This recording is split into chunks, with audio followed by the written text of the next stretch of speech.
Yep. What's the single most important skill for a product manager? Well, that's a hard question because there's so many skills that you need to touch, not to master it, to touch to be a good product manager.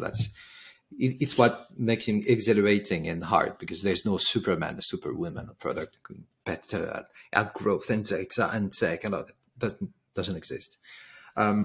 I would actually answer a link to my previous answer, which is being wrong. I think it's doubting with methods. Because at the end, what I was saying about Product Trio is that I really feel like we are investors and we cannot predict the future. The only thing that we can do is assessing the risk and then putting a bit of money, which is the time of the team, on the table to reduce the risk. And that's really about it. So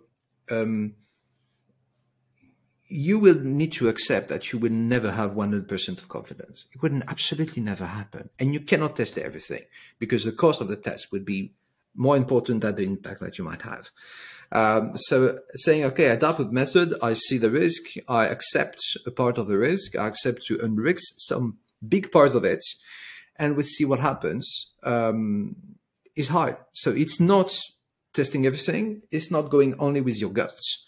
It's really about knowing when to take a risk to have more insights. And I don't know if that's something that you can actually learn at school. I think you learn in on a daily life. So I wouldn't, maybe that's you to create a course around taking risk with methods. That might be interesting. That's really interesting. When you were talking, I was thinking, and when you said maybe it cannot learn, maybe you're right. I mean, there are certain people, they just want to be right. They don't feel like at comfort to take decision or to manage risk, because they see risk as a bad thing, like 0 or 100. They don't understand how they can mitigate or manage risk. But I think your answer, when you were saying this, and every person asks, okay, what's the difference between a project manager and product manager? So you didn't talk about all the process and stuff. It's about taking the right decision, managing your time and money as an investor, and make the right bet. Yeah, it's a portfolio in a way of bets that you have, and that at the end of the year, you need to focus on the ROI. So personally, maybe because I personally learned my job in the Anglo-Saxon world, but you have a top line, which is 1 million euros if you're a product manager, and there's a bottom line. And I don't care what happens between the top line and the bottom line.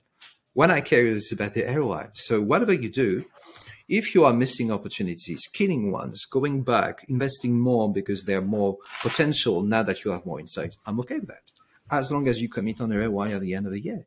So this is really the logic that we should have. So it's not about features. It's not even about impact. It's about impact in terms of ROI at the end of the year.